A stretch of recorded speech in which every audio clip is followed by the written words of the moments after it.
Bonjour, chers amis, c'est Aurélien, bienvenue sur la chaîne Frénétique Business. Aujourd'hui, on va faire une vidéo qui est une vidéo assez importante et qui est une des conclusions que je tire de l'ensemble des échanges que j'ai eus avec, un certain nombre d'entre vous, avec qui j'ai eu beaucoup de plaisir, d'échanger d'ailleurs, qui, souhaitent se projeter sur, l'agence digitale.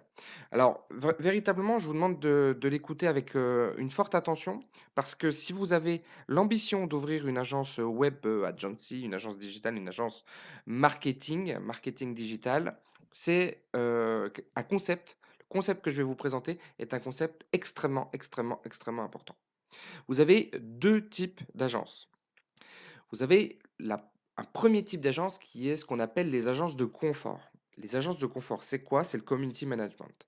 C'est-à-dire que je délègue à un freelance ou à une agence la réalisation technique d'une prestation, ce qu'on appelle les prestations de service.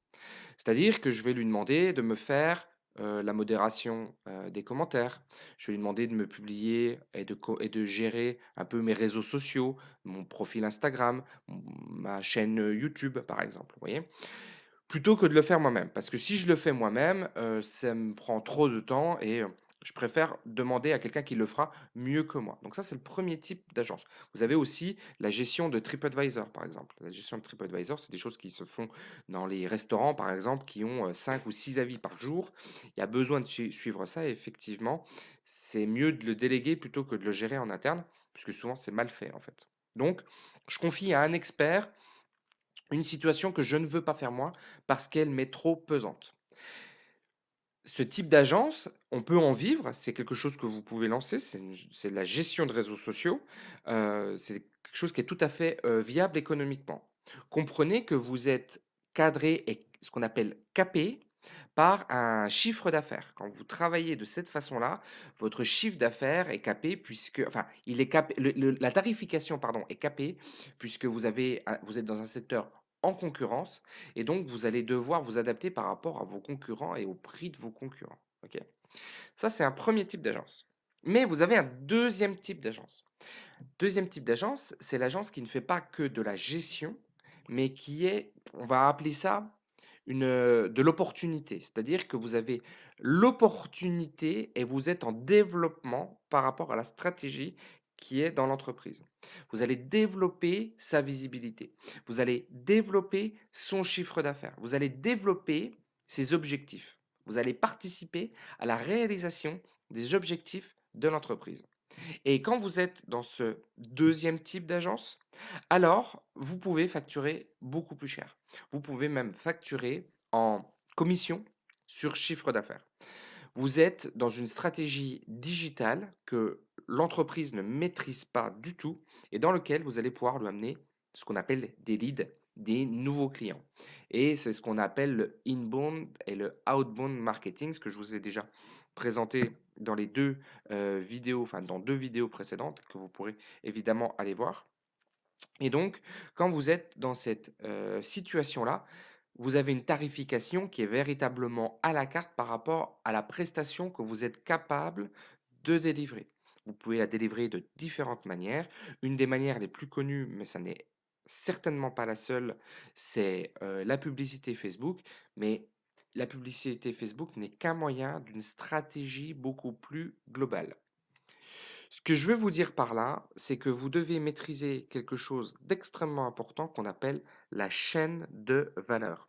La chaîne de valeur, je ne vais pas vous présenter aujourd'hui ce que c'est, mais vous allez regarder sur internet en finissant cette vidéo, vous allez regarder, de quoi il s'agit. C'est véritablement la valeur que vous allez pouvoir apporter à l'entreprise et à votre client.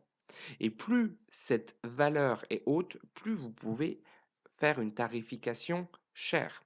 C'est pour ça que quand on fait de l'agence de confort, on ne peut pas augmenter trop ses prix parce que on est dans la chaîne de valeur, on est assez bas dans la chaîne de valeur et on apporte une petite valeur, une commodité, d'accord? Alors que quand on est dans l'autre, type d'agence, on est véritablement sur le service commercial et là, vous pouvez prendre jusqu'à 20 du chiffre d'affaires total de l'entreprise. Ça nécessite évidemment un certain nombre de compétences, de maîtriser un certain nombre d'aspects, mais c'est quelque chose qui se fait bien et en tout cas, c'est quelque chose que vous devez regarder d'assez près puisque plus vous maîtriserez la chaîne de valeur de votre client et pas de votre agence, de votre client, plus vous pourrez, en prendre une part importante de ce gâteau-là. Donc, je vous laisse regarder, ça, vous allez voir, il y a beaucoup de choses autour de ça, mais, dans tous les cas, quand on se positionne dans la chaîne de valeur autour du marketing et de la vente, ça peut prendre beaucoup d'impact. C'est ce que fait très bien Booking. Quand Booking vous réservez sur Booking, il faut savoir que, l'hôtelier paye entre 10 et 15 de son chiffre d'affaires à Booking. Parce qu'il maîtrise un aspect important dans la chaîne de valeur, qui est l'aspect de la vente, OK? Et donc vous voyez que tout de suite, j'ai un exemple très concret qui est Booking et il faut le savoir, quand vous êtes dans l'hôtellerie, les marges sont très, très faibles. On est entre 10 et 15. C'est-à-dire qu'on dit souvent que Booking prend toute la marge, puisque tout ce qui reste, le reliquat qui reste, c'est Booking qui le prend.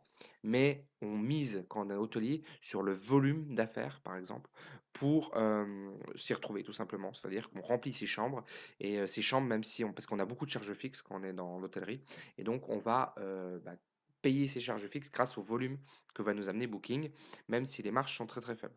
Alors Booking, j'avais pas pensé, de vous en parler, mais c'est vraiment un excellent exemple et vous devez vous positionner, vous, dans, vous devez être un peu si vous voulez faire une agence, ce deuxième type d'agence, des agences d'opportunités, les agences de développement, vous devez vous positionner un petit peu comme le Booking. C'est-à-dire que vous devez être l'interlocuteur incontournable pour votre client. C'est-à-dire qu'un manager, on peut, en trouver un, puis on peut en retrouver un autre. Alors que là, vous devez vous positionner dans ce type d'agence, vous devez vous positionner comme l'interlocuteur incontournable et donc pour le faire, il faut éviter un certain nombre d'erreurs, et j'en discutais aujourd'hui avec un client, ce matin là qui a pris le programme d'accompagnement et je lui disais de vraiment faire attention à et je lui donnais les techniques pour justement ne pas faire l'erreur, quand on développe ce deuxième type d'agence et de rester l'interlocuteur incontournable auprès de son client pour avoir un client quasiment à vie qui ne peut plus se passer de vous. Voilà. Donc j'espère que vous avez bien compris ces 2 types d'agences. Encore une fois, ces 2 types d'agences sont viables, mais il y en a une des 2 où les chiffres d'affaires peuvent monter très, très fort avec un, 2 ou 3 clients. Vous pouvez monter à des dizaines de milliers d'euros de chiffre d'affaires avec un client si vous avez cette stratégie-là. Par contre, dans l'autre, on va plutôt être sur des stratégies de volume où on va beaucoup même déléguer la réalisation de la prestation. On va se positionner un petit peu comme un intermédiaire où, d'un côté, on va dire: «OK, je trouve le client» et de l'autre côté, je vous trouve, le prestataire, même sans lui dire, soit à travers la marque blanche, soit à travers un certain nombre de choses. Voilà, chers amis, ce que je pouvais vous dire sur cette vidéo. Je vous souhaite un excellent week-end.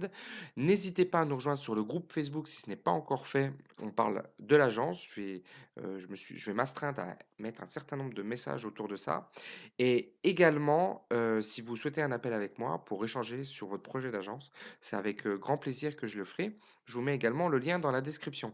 Je vous dis à bientôt. Ciao.